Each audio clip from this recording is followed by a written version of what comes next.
How's it gaming? I'm Phil in the Blanks. Welcome back to Let's Play Final Fantasy. Here we are at the Whisperwind Cove, the fourth and final of the bonus elemental dungeons. I change out Dev's weapon from the Judgment Staff to the Masamune, simply because, well, Solomon and Kira both have weapons better than the Masamune, so we might as well have someone have it. So we have 3 meleeers right now. Dev can actually do, like, not as much as Solomon or Kira, but a good chunk. Like the other elemental bonus dungeons, I am recording this audio after me playing because I have my maps open, stuff like that. In this specific dungeon, I've also edited out the portion of the video where I'm looking for the map, because there are 40 floors in Whisperwind Cove, so I take a while to find those maps sometimes, and just by cutting that out, I'm pretty sure I saved like 10 minutes, because there's a chunk of time where I'm just like looking for the right map to know where to go, because we are not looking for treasures and stuff. They're not really worth it, because just like in the Lifespring Grotto, only one floor has all 10 chests. So every time you go through this, you really only have that one chance to get like the really good stuff. So it really just depends on where that floor is located. In this one, it's an undead castle. We don't get it for a little while. I don't think I get anything good from it either. This also has 2 shops, which is kind of cool, this dungeon. One shop always has the same stuff, no matter what. One shop fluctuates what it has to sell, depending on where you encounter it. Unfortunately, I encounter it within the first 10 floors, which means the stuff you can get from it is really, really not great. If you can get it really, really late, you can buy some of the bonus equipment from the dungeons, which is really, really cool. If you're really looking to outfit your characters really well, it might be worth going through this dungeon a couple times, and let's say if you encounter that shop floor early on, like I do here, like it wouldn't be the worst thing to reload a save or to just exit the dungeon and try again, because some of the stuff is really good. Because there's one item you can get which allows someone to cast Hilaga through an item, and that is phenomenal. Having 2 people be able to cast Hilaga is really good for the final bonus boss, who is very brutal compared to what we've been seeing, even compared to Shinryu and Omega. But overall, this is a pretty inconsequential first 10 floors. Nothing big happens. There are a lot more involved floors in the Whisperwind Cove than there is in the other elemental dungeons. There's still a good chunk of them. More than 50% of them are just, here is a floor with fights, go find the staircase. But there are more than a few now that ask you to do something specific, or there's just a little extra, an extra little feature to it that makes it stand out a little bit. And the fact that there's 2 of them are shops is pretty cool. Speaking of which, here we go. This is the town floor. And like I said, it has a shop, and that shop's items, its goods, are completely different depending on which floor you get this random floor. I take a second to look around the town. There's only one building that's actually open and available as a shop. It's the one with the little item icon, but I didn't know that at the time.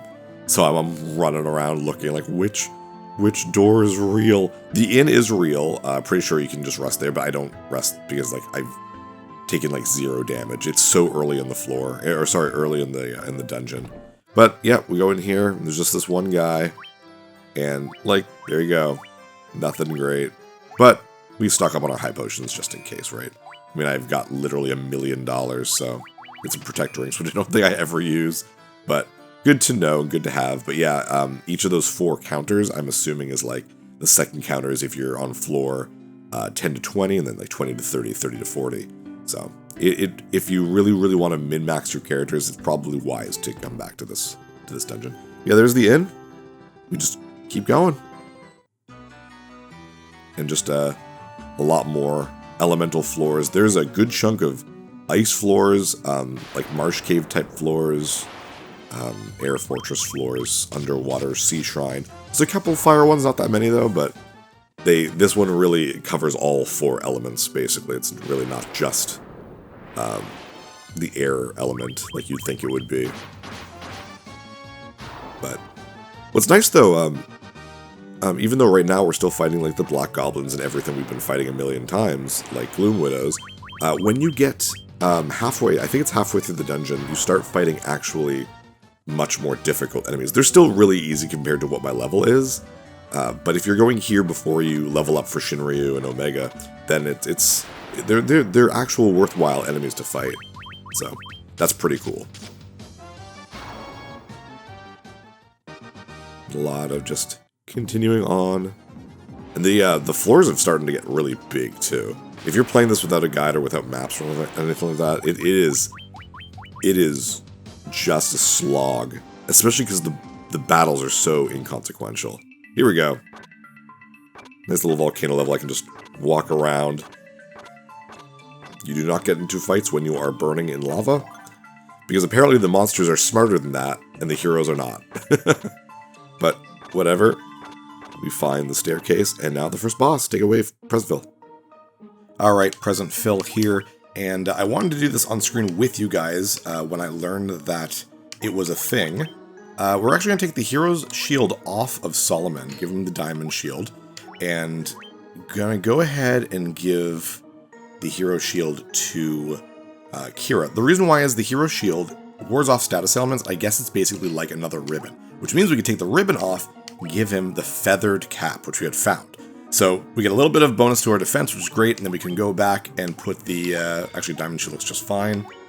I think the Aiga Shield is technically better. It looks like the same as the one shield against stone, but we're going to give them the Genji. A little bit lower defense by 2, but the evasion is so high, and all the Genji equipment give you a slight boost to your attack, which is just really, really good. So I think we're good at this point. Everyone else is fine. Yes, I gave Dev the Masamune just because, why not? These guys have amazing weapons now, so having everyone be able to attack decently well is just really good. That way we also have a third meleeer if we need one for a boss battle. So on this floor, we'll go around. I don't know why they make this floor so big, but we go kind of clockwise here. And just like how we did FF3, FF4, and FF5 bosses, spoilers for Final Fantasy VI bosses. The ones they chose in this are pretty neat. Different, though. The first one we got, and he just yells out, Funga, and if you play FF6, you know who that is? It is Typhon? I always thought it was Typhon or Typhoon is what it's supposed to be, but it doesn't really matter. He's surprisingly weak with only 10,000 HP, which at this point is absolutely nothing. That is nothing to us. And I don't even know why they'd waste our time with a boss that weak this far into the bonus dungeons. Then I get it, you're supposed to fight all 4 bonus dungeon bosses in this bonus dungeon. You go through all 40 floors. But it's like, the floors aren't taking my resources. I'm still fighting Black Goblins, for God's sakes. So this is a very, very easy fight. So we're just going to go ahead and constantly temper... I guess we'll Hilaga, why not? We're constantly tempering Solomon, and that should be enough to get him to kill him in like a couple rounds. There's nothing to be afraid here. But we do get to listen to the amazing music from Final Fantasy VI, so can't really complain about that. At this point, I'm actually good to attack. Like 47 is nothing. Like, for the first time in forever, I can like literally just attack normally with everyone, and that's how easy this is. 5! Like, even Dev's doing 200. That's awesome. And he missed with that attack. Might as well just defend with everyone else so it goes a little bit faster, but that's... One more. Snort! Oh no! No, Snort is an instant death thing. In FF6, actually, just it takes the character, I think, away from the battle. Like, they don't just die, they're out of the fight. In this, it's just an instant death move, which means no one can be harmed by it. Really not dead, just basically barely, I bet. That'd be so funny if that's it. Oh, I would love that. There we go. Good kill steal. Kira, very, very good. Yeah, we'll not have any problems against these bosses. At least I believe so. Maybe there'll be a Genji helm. Maybe something thrown at us. With that, though, Genji helm? Ooh, I might set up things differently. See, if I do that, then I have nothing to protect me against instant death, but that extra attack power would be so good. Look at all the defense. Let's go ahead and give it to, Kira. We'll get that defense and that evasion up. That is still pretty good. And, alright. Oh, I can return to the surface. No, you do that every 10 floors, it looks like. That's pretty cool. But no, we want to continue on. So that was a fairly mundane first group of floors. This means that they're going to start getting a little bit more involved. Get Scourgers here. Love the design. Man, they did such a good job with the PSP version of this game. Really, really good job. It was a fast floor. Jeez, holy nuts. Here we go. Here's something. Get the robots. He's all like, oh, I'm dead. The other robot's all like, friend malfunctioning, currently lacking 2 parts. Request search for parts. And, yeah, you just go around and you, kind of try to talk to all the dead robots. This is just sad, really. And you try to find the 2 parts that it's missing. It is random every time you come in. There are no battles on this floor, though, so it's definitely a busy work sort of floor, I guess. But that's apparently what Square Enix thinks is fun for remakes. We get the AI chip. Yay! And pretty much this whole floor is just searching around, being sad that this one robot is alone now because all his friends have died. Actually legitimately sad. I don't think you can tell which ones would have it. I don't think they're like a specific spread or anything. I think it is just legit random every single time. I don't know if it's always 2 either. There might be more. Not sure on that either. But, like I said, there's only 1 floor in the entirety of the Whisperwind Cove that has all 10 chests. It's not really worth hunting for treasure chests in this one. Though, I mean, if it's there, right? A lot of the stuff is sort of useless. I think I go all the way around, too. Yeah, I think I go, like, all the way around this damn thing. It's not a huge, huge area. It also looks cool because it's clearly, like, floating. I think I already did this house, but... I gotta check them all again. Don't want to miss one. I do find it eventually.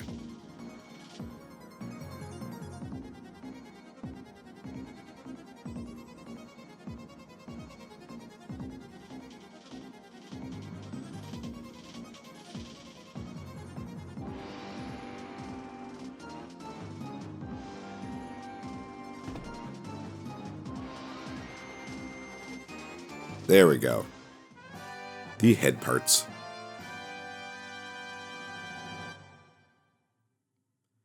Then you just go back to talk to the first guy. That treasure chest. Ooh, 132 gil. So worth my time. Friend repaired. Thank you very much for doing the jobs that nobody wants to. Aw, if you talk to him one more time, it's cute too. Friend repaired. So happy. Aw, that's kind of nice. More generic battle floors. Very marsh cave. This one's not too big. I think it's just like very long. So all the way to the left, you go all the way to the right. Some dungeons start you off at a random spot. Some don't. Some always start you off at a specific spot. So it just depends on the layout of the room. But sometimes you can get really lucky, and I've gotten really lucky on Whisperwind Cove, actually, where I get dropped off like right where the staircase is. Oh god, yeah, this one was annoying. We're playing hide and seek, but there's this one kid I can't find anywhere. I know you should help me look. If you find him for me, I'll tell you something important. Guess you need to know what he looks like, huh? He's a kid with black hair. So, this is a weird area where there's a bunch of kids. You need to find one with black hair. Sometimes it's going to be red hair, sometimes blue. And these doors will teleport you to various islands with other houses. And sometimes going to a door the other way will give you a different location. It's very dumb. But I think I do a pretty good job finding this guy. There's like a couple areas. There's a red-haired kid in the middle there. He's a hard one to find because that's a really tough area to get to. I think I'm in the beginning place again. Go down here. There he is. Oh, that wasn't too bad at all, actually. Come here, you gotta talk to him. What? You're it? Shucks, you found me. Alright, and then you gotta go back. Thankfully, it looks like it's like right here, so we're fine. Yeah, this is gonna be a very frustrating one. Really? He was hiding there? Thanks. And there you go, staircase out of the way, and then, I guess this little world just has children playing hide and seek. But that can take you a while. Ooh, this one's different. We're not going to talk to any of the fairies, because the fairies will either fill you up, fill your HP up, or they will lower HP to 1. Basically, it's a random kind of thing. We're basically already full health, so there's no point in talking to one and risking it. We want to get to a specific part of the map, which is the exit. It's where the staircase is. So that's what I'm going to do. I mean, even if you, oh no, 1 HP, give yourself a single potion. These enemies aren't going to be enough to kill us, because they're still just black goblins and gloom widows and the very, very basic enemies we've been fighting this entire time. The exit is always the same area, and you need to talk to the fairy specifically in that area. So if you don't know where the exit is, you do pretty much have to just talk to all the fairies and hope for the best, and hope you don't get, you know, all your life zapped away.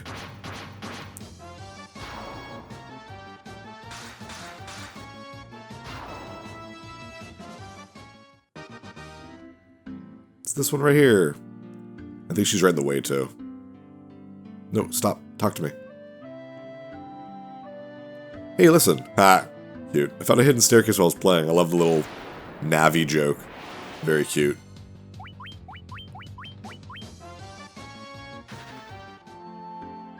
Get out of the way, fairy. Thank you. Ah, another basic enemy. Oh, wow. Yeah, we started off right close to the stairs. Another one? Okay. This one I think is very maze-like, though. This looks very maze-like. No, there's one that's like really just a maze, which is a little frustrating. This one's not too bad. You know where you're going, you're just like, alright, top right. The other one, there's one that's like, it's over here, but you gotta navigate this like a literal maze, like a Pizza Hut kids menu maze.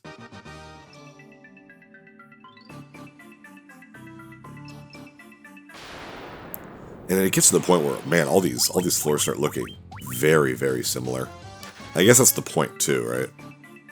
Make you feel lost.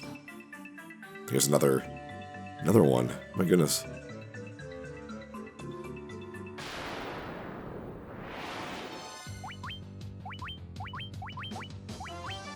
Yeah, if it's a lot of enemies like this, just in case I don't run, I like to get Dev to cast fire and take them all out. Up and about. Damn. For the most part, though, I don't think there's any enemies that I've been encountering that I can't run away from. But it's like a just-in-case sort of thing. You get bad luck, or you just straight up can't. Or if there's like one enemy, I just kill it. It's not about experience right now. It's definitely not about gold, having $1 million and nothing to spend it on.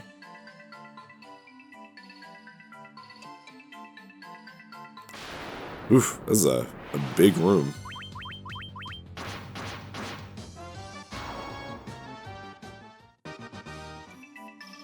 Alright, last floor before the next boss. Oh, yes. So this has a bunch of the souls of enemies you've been killing. You walk among the wandering souls of those who cannot find true rest. Warriors of light, will you not heed the flickers of their tongues? Then please stop anything but DI, I beg you. And then they disappear. Like, you got ghosts there and all the little monsters. Black Knight. Once I was a knight who served his kingdom proudly. Yeah, but then you became evil, man, so I killed you. Clay Golem. I am a fearsome sight, no. Sure, my body's made of clay, but still. Sahagan. I went out to catch a glimpse of our Flan's princess. What a mistake. Skeleton. Even a body like this can suffer pain, so just between you and me, I really don't make much of a fighter. Minotaur. Everywhere I go, people are always making fun of me. So what if I can't use magic? Real half-men fight with muscle. Ghoul. The pain, the terrible pain. My flesh is rotting off my bones. Ooh, I feel bad for you. The other ones are more like they're annoyed. Crazy Horse. Oh, how I wish I had been born a human. If I could do it all again, I'm certain I could live a splendid two-legged life. Goblin Guard. Custom-made me knife is. Don't be getting in your head that this is any ordinary knife. You get my meaning? Not really, actually. You have like 30 HP. What do I care? Gargoyle. To be tired. To think about finding a place to rest my wings. Ogre. Me want use magic too. Me try and try, but me not learn. Troll, the drumming, the pounding, the throbbing. My head is killing me. See, yeah, it's making fun of the troll sprite, looking like it has a migraine. Medusa, I'll turn to stone if I see my own face, so I can't look into a mirror. Tell me, what do I look like? Some of them are fun, little thoughtful.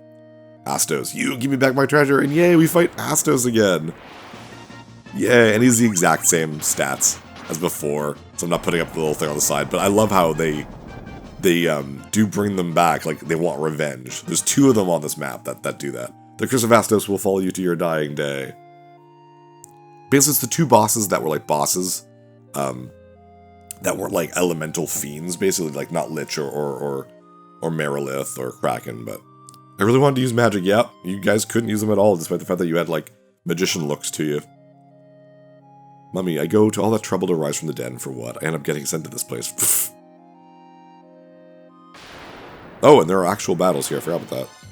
Dark Elemental's very cool looking. I think the Dark Elemental's all, like death-based stuff. Vampire, there, it's you, I will have my revenge. And yeah, the only other, actual little boss in the game that's not Elemental Fiend. I guess Garland was too, but I mean, he comes back and becomes the final boss, so there's that. Forgive me, Lich. Aw. You did fail him, though. Dark Wizard. People are always getting me confused with Dark Fighter. Yeah, because they have the same sprite. I love that. Hiligigus. Those fancy elemental names are all pomp and no circumstances. I, on the other hand, am a Gigas' Gigas. Is that all of them? Yes, it is. And there we go. Alright, Present Phil, take it away. Alright, halfway there. Halfway there. And I think out of the 4 bosses they've chose from FF6, this one's probably the most iconic. I think, anyways. Ooh, what have we here? I'm warning you, I'm armed. 8-armed, that is. And of course, that is Uncle Orthros. I know he's Orthros now, but I'll always know him as Orthros from the original translation. And he is such a silly character. I love him. He is not a difficult fight in the original game. He can give you a little bit of a run for your money for like 2 seconds, because you fight him a couple times. But he's a joke character, and he's just super funny. Very Gilgamesh in that sense, except Gilgamesh actually is kind of terrifying if Gilgamesh kind of gets his way with you. But Orthros is not super difficult. He's weak to fire and lightning, just like in the original game. I don't know if he yells out seafood soup in this one, though. I'm going to try. I want to see. But not a lot of HP. Another very easy one, but I do want to see what'll happen. Just in case. You never know. Let's do Thundaga. No, let's do Firaga. Thundaga's technically more powerful, but like I know for a fact he does it with fire in FF6. I just want to see. Be a cool little thing. There's not really a lot of talking in battles in FF1, so I don't know if they'll do it, but please. Oh, he doesn't say it. He should have said Youch seafood soup. That's a huge shame. Basically, we're gonna have no trouble. Again, like, we're just so advanced compared to what we need to be because of Omega and Shinryu in the last dungeon, so. Ooh, that's a decent amount of attacks. There we go. That's with Protera. Kurog might be enough. Probably not, actually, but. Oh, that might kill. Nope. I haven't been paying attention to how much damage I've actually been doing.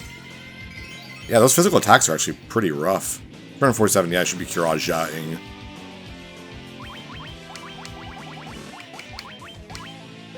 Actually, regular attack's pretty good right now, Dev. Thanks to the Masmine. Look at that, 600? Go Dev.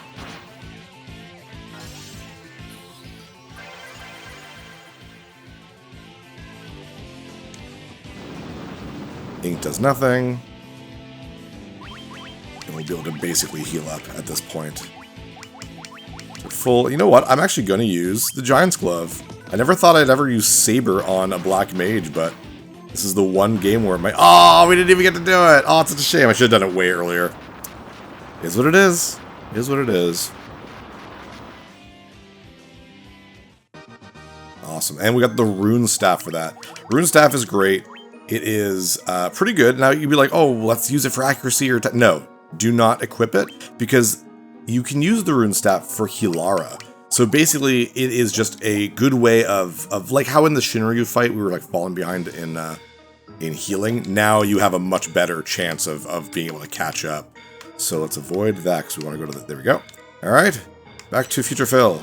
Hey, thanks for watching. If you liked this episode, click that subscribe button and hit the bell icon to know when the next episode is up. If you want to support my channel, share some videos with some friends and consider supporting me on Patreon.